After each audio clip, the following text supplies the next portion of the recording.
are several things we need to begin with. And with photosynthesis, we have the equations, which you guys will need to know. Remember that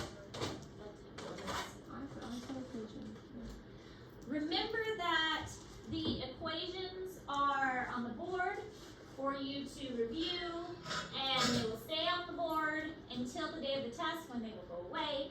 But you need to be able to write out this equation for the test, both cellular respiration and photosynthesis. Both of them are required for your test. Photosynthesis is carbon dioxide going in, water going in. Light is used during this process. Sugar is created, oxygen is created. Hopefully it should come as no surprise that this is required for the test, because I've only said it, like 20 times or more.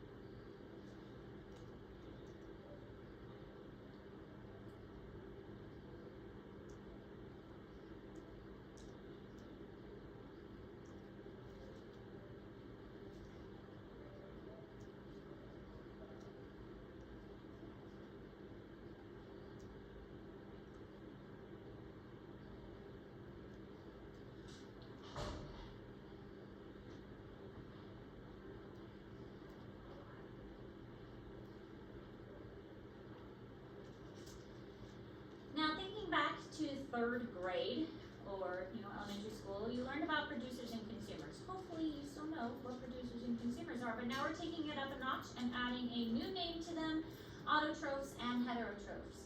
Autotrophs automatically make their own food, heterotrophs consume food.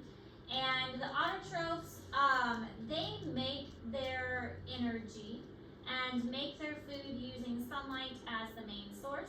And heterotrophs have to consume their food in order to get the energy that they need. Now, it would be fantastic if, because we are obviously consumers, we're heterotrophs, it would be fantastic if we could make our own food, because if we did, we would never go hungry and the food shortage and crisis would not be a problem, but that is obviously not the case. So we are left instead to have to use that as a basic need, and that finding food, obtaining food, so much of our life is driven by hunger, and like right now I'm really hungry because lunch is next and I'm thinking about lunch. So that is part of our lives, a major part of our lives. Making enough money to get food, that all comes down to the drive to get energy.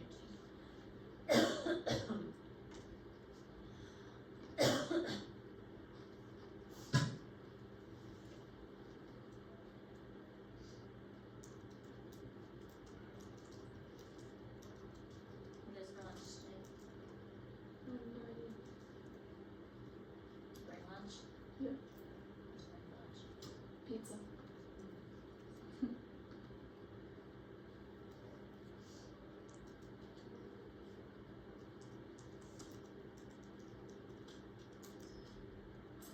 Tonight is football banquet, like a end of season celebration. Last year they had pulled pork.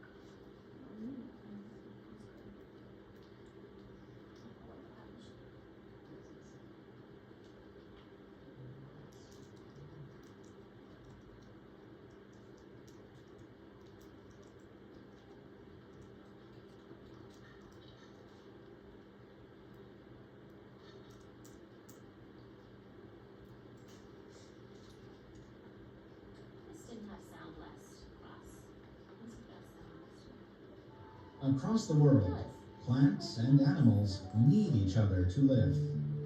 Plants grow almost everywhere on the planet. In the center of the desert, in the Arctic, and even in the ocean. Scientists today know over 250,000 kinds of plants. And they think there are many more plants that we don't know anything about. Green plants are important for all living things because plants make their own food. The food that plants make becomes food for us all. Green plants take carbon dioxide, water, and sunlight and use these to make food. Then some animals, like these ants, eat the plants. And then meat-eating animals eat those animals. So in the end, plants feed everyone. We also need plants because when plants make food, they make new oxygen. This oxygen helps make the air we breathe.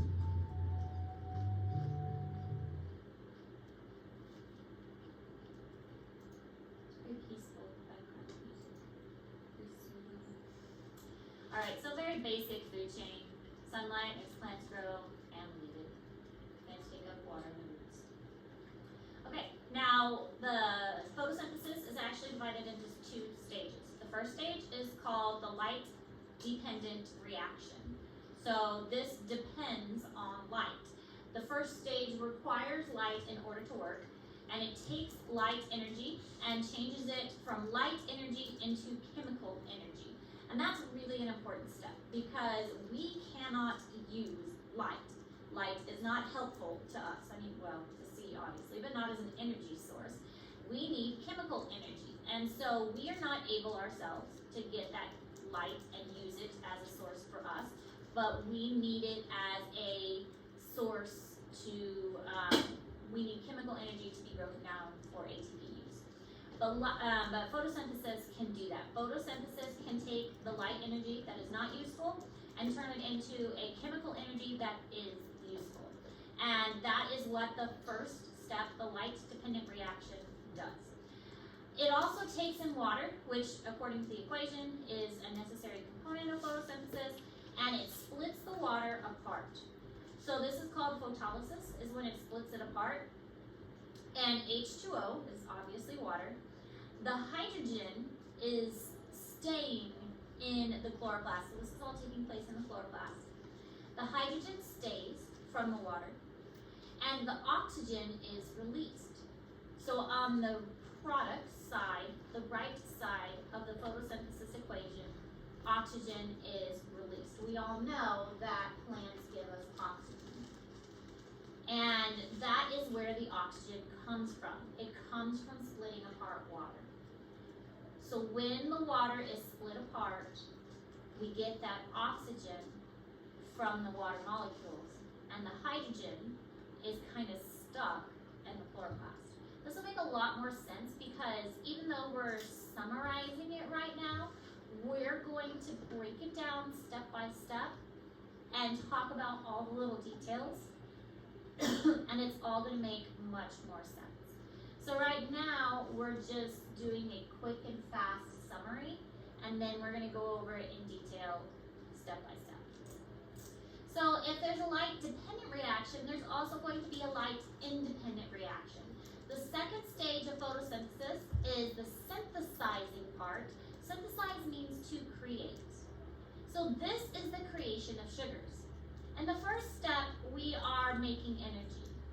And there is also, in this step, we had this thing called NADPH. NADPH was that coenzyme. We mentioned coenzymes before. This is like it's kind of an alternative form of energy. It's not super special, but another thing I want to point out before I go back to the other slide is in photosynthesis and cellular respiration, nothing is wasted. So if the reaction makes this, there's a purpose for this. There's a reason for this. Same thing with the hydrogen. There's a reason that this hydrogen was created. The oxygen as well. The oxygen that was released, yeah, sure, it was released back to the atmosphere, but we need it for cellular respiration. It goes into the other equation. So every single thing that is created in this process, there's a reason for it. It's really kind of brilliant that the plants and the mitochondria have figured out how to do this. So the second stage, the light-independent reaction, does not require light to work. In fact, many plants will choose to do this at nighttime because, especially plants that live in very hot conditions, they will choose to do this step at nighttime when it's much cooler, because it's easier for them to do this at night. This part is going to take in carbon dioxide. That's the other thing, because we're taking in water and carbon dioxide, because this is making sugars. Well, in order to make a sugar, C6H12O6, we need to get a carbon from somewhere. It's got a carbon in it. It gets the carbon from the carbon dioxide. Well, carbon dioxide is a gas.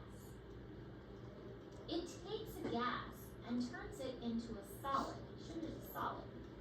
Pretty amazing that the plant is capable of taking a gas and turning it into something solid.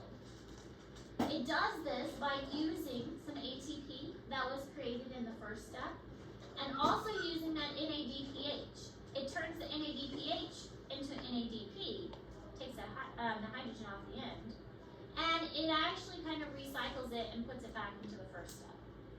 So everything has a purpose. Everything has a use. The carbon dioxide that was absorbed through the stomata, we talked about stomatas, we'll learn more about stomatas, but that carbon dioxide that was absorbed through the leaves of the plant is now being put to use to actually make carbon. Pretty efficient system.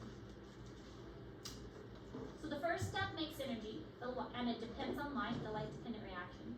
Second step does not need light, light-independent reaction, and second step makes sugars. One thing I'm going to really emphasize a lot is I want you to know throughout this process what goes into each reaction, what comes out of each reaction, and where it takes place. What goes in, what comes out, where it takes place.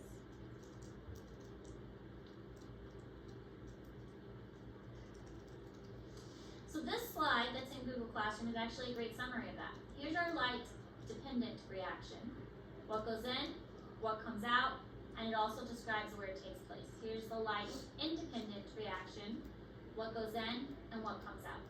This is a chloroplast, because in photosynthesis, all of this takes place in the chloroplast.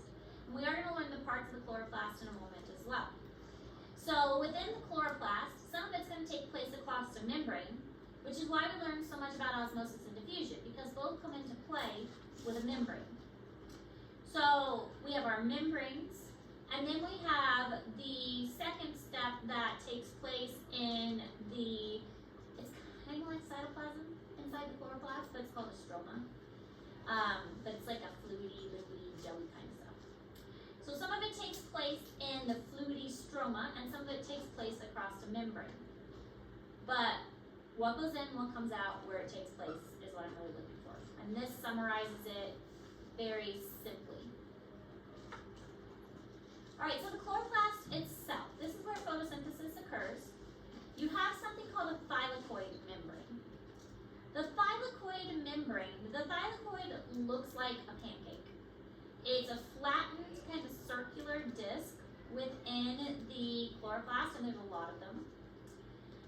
It says it's highly folded because they are interconnected, and they're important for the light-dependent reaction.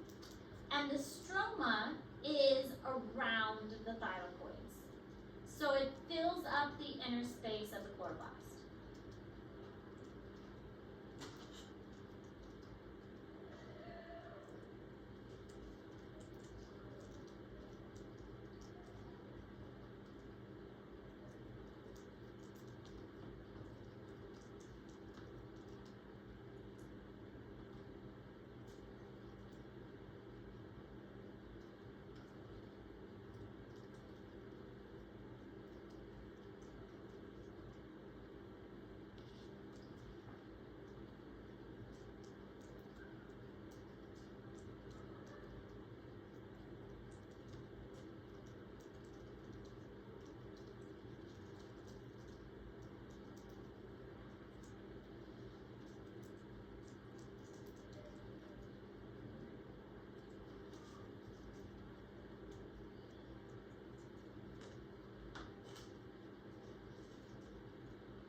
Inside a plant leaf, we find layers of photosynthetic cells.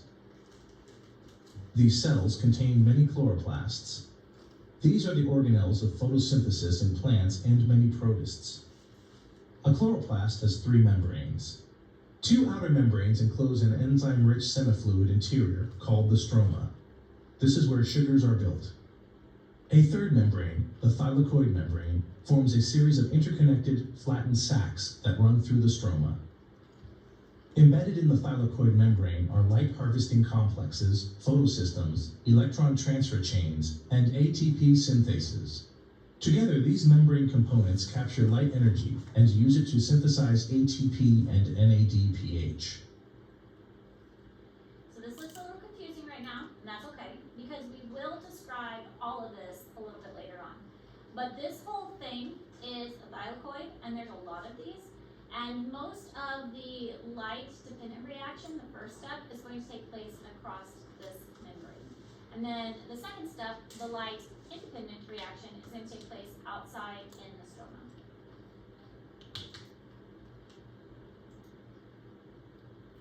So you will need to know the parts of a chloroplast for the test. There will be a labeling on this, so make sure that you are comfortable with labeling the parts of a chloroplast. There were several double membrane bound organelles I mentioned before. The nucleus was one of them. Remember how the nucleus had 2 membranes, so a total of 4 phospholipid bilators. So we had, if you count them, there were 4 layers. Well, there are 4 layers on the chloroplast also. So there's 1, 2 here, and 1, 2 here, so 4 layers total. There's an outer membrane that's double, and then there's an inner membrane that's double. So there's 4 layers altogether. Intermembrane space between the outer and the inner, and then the thylakoid looks like a pancake. But then you have a stack of pancakes that's called the granum. So the granum is like one stack of thylakoids. So like this is a granum, and this is a granum, and then a thylakoid is one stack. So across a granum is where the light-dependent reaction is going to take place.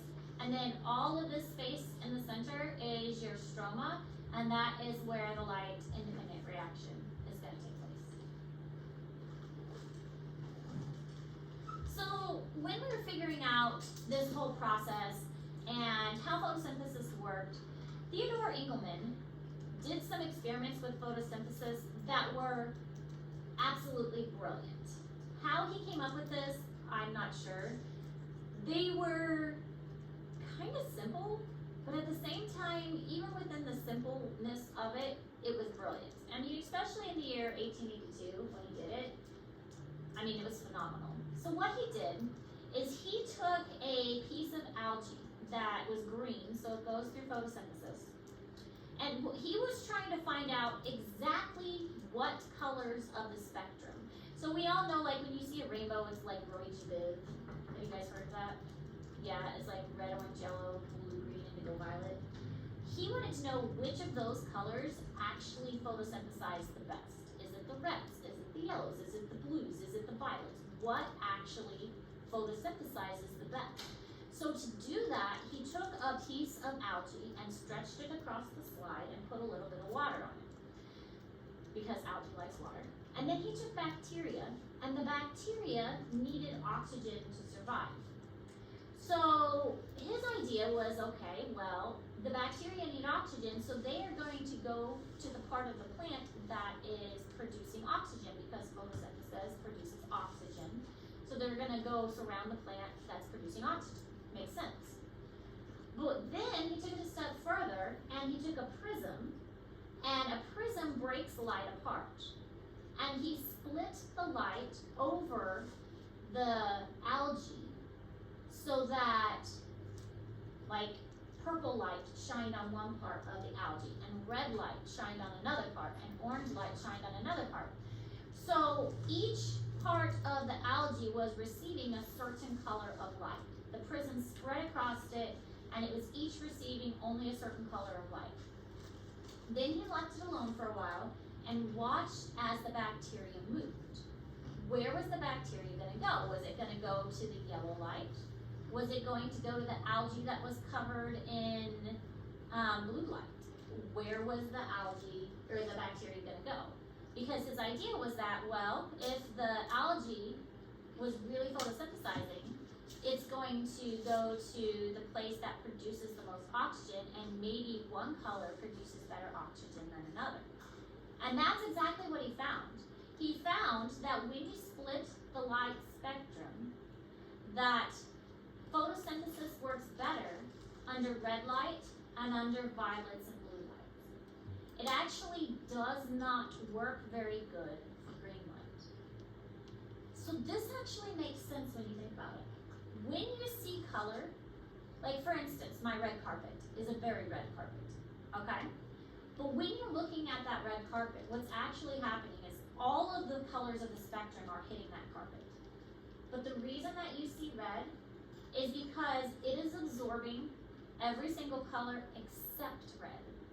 And the red is bouncing off and hitting you back in the eye, and that's why you see red. Because like your blue shirt, it's absorbing every single color except blue, and then blue bounces off and hits you in the eye, and that's why you see blue. So a plant that is green is absorbing every single color except green. It doesn't need green, and that's why you see green. So the plant doesn't want green. It's not photosynthesizing with green. It's photosynthesizing with every single other color except greens and yellows. And so it's bouncing that color back, and that color is hitting your eye, and that's why you see green. So he was able to show this because the bacteria clustered around the blues and violets and the reds, but not around the greens and the yellows. Brilliant. Engelmann placed a strand of the green alga, Spirogyra, on a microscope slide. He added water that contained oxygen-requiring bacteria. The bacteria distributed themselves randomly on the slide. Engelmann placed the slide on a microscope and illuminated it using light filtered through a prism. This breaks up light into its component wavelengths. Over time, the bacteria were attracted to areas where oxygen was being produced by photosynthesis. This was primarily where violet and red wavelengths crossed the algal strand. So photosynthesis wasn't taking place in the green area. Kind of makes me want to do the experiment. So light carries energy, and it carries energy in these packets that we call photons. These little packets of energy are striking everything, but we don't know how to use them most of the time. Sometimes we can feel the energy in the form of heat.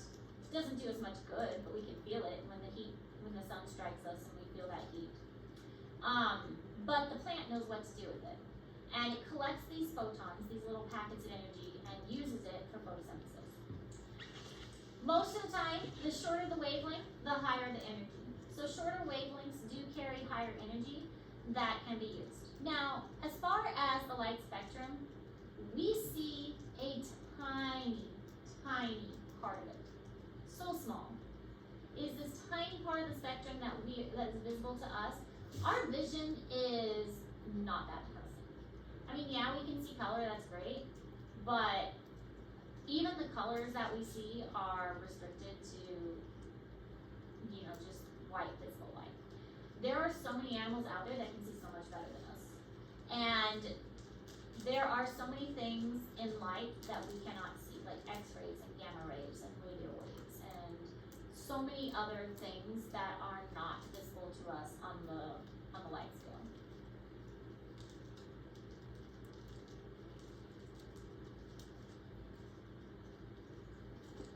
Lots of animals have way better vision than us. However, eyes are the sense that we use the most. Probably hearing next. Our sense of smell is terrible. We have a very short nose. I mean, if you want to know what sense an animal uses the most, look at the animal and look at whatever is biggest. Like Yamori, he has really big eyes. So his sense of sight is probably pretty good. Liz, I mean, his eyes are okay. His nose is super tiny, so he probably can't smell very good. Honestly, Liz doesn't have very good senses.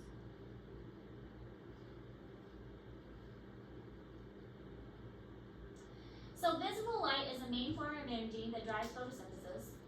It is a very small part of the spectrum, from 380 to 750 nanometers. We perceive different wavelengths as different colors, and light with all wavelengths combined appears white. So anytime you see white, that's all the colors being reflected back. So white is not absorbing any colors, which means black is absorbing all colors.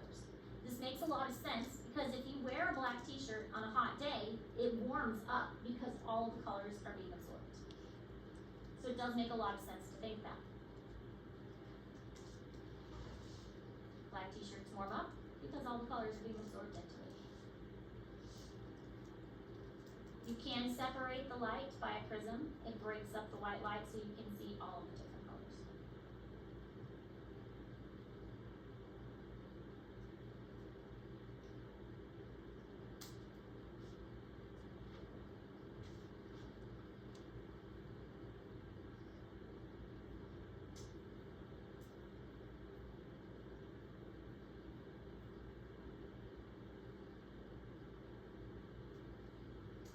So this is what we see, this tiny line right here. This is the whole light spectrum from here to here.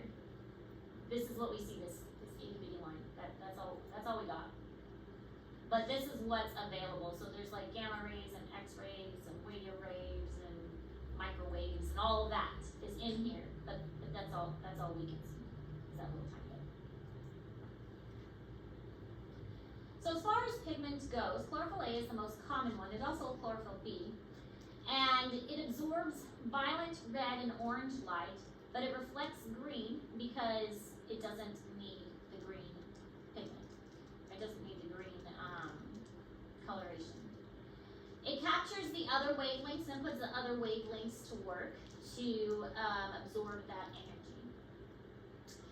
Plants do use other pigments for things like, think of flowers, it has pink and it has purples, or fruits like carrots are orange, strawberries are red, blueberries are blue, those kind of things. It does use other pigments, but not for photosynthesis. I mean, a blueberry isn't photosynthesizing, a flower isn't photosynthesizing. Those have other purposes. A blueberry is to attract animals to eat it, so it spreads the fruit. A flower is to attract pollinators. So yeah, it's just not for photosynthesis, other purposes.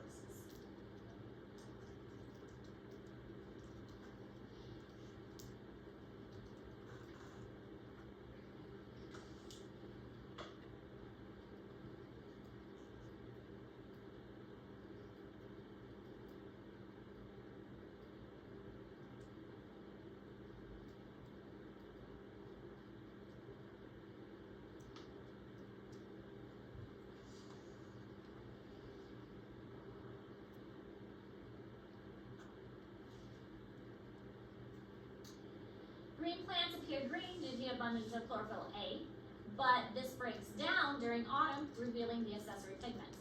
Obviously, the leaves are changing colors this time of year, and finally, they've all kind of like decided to change color all at the same time within the last week or so. The oranges and the reds and the browns that are now being seen, they have always been there. Those colors have always been present. Those reds that are so vibrant, those oranges, those colors have just been hidden by the chlorophyll. And now that the chlorophyll is no longer there to overshadow them, now we can see those reds and those yellows and those oranges. The plant is trying to get a last bit of photosynthesis in before it goes dormant for the winter time.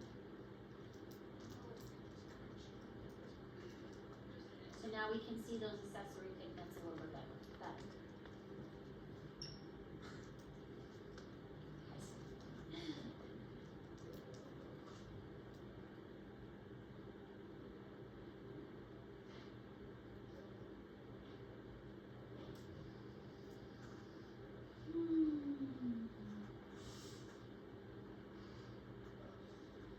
This just shows the different pigments and that there's none in the green.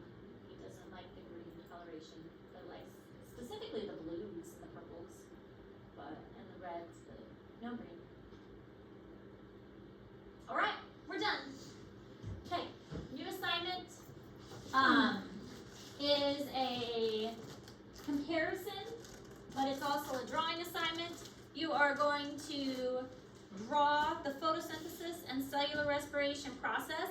Most people drew them, these are past examples obviously, drew them on 2 pages, but you can do them on 1 page if you want.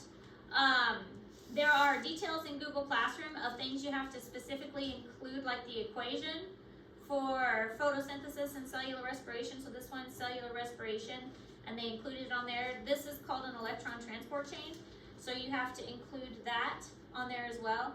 Detail it out, showing, and we obviously haven't covered this yet. That's okay, you're still gonna learn it. So it's good that you draw it out, and as you're writing it out, hopefully it'll kind of start making sense to you. But this is a mitochondria, and which part takes place in the mitochondria, which parts take place outside, what is happening at each step. So here ATP is created at these areas, glycolysis is out here, this is in the cytoplasm, this is in the mitochondria, and so on. And then, which one's photosynthesis? Here's a photosynthesis example. And so they have the equation over here, and most of all of photosynthesis takes place in the chloroplast. So they have their chloroplast, and then the thylakoid with the granums, and then they have some stuff taking place in the stroma. So these are some examples you can look at if you get stuck. That one's cellular respiration. This one's photosynthesis as well, with another electron transport chain. Because they both have electron transport chains, the 2 processes you'll see are surprisingly similar. So once you learn one, the other one is pretty simple to learn. So examples up here if you want to look at them, but instructions are in Google Classroom for you. This is due next week because we'll be learning about this for the next 2 weeks, and so that way you can kind of draw as we're learning about it. But you do have a work day tomorrow since you will have a sub tomorrow. Questions? Okay. We got done a little bit earlier than the other classes, so you have about 15 minutes to work. Okay?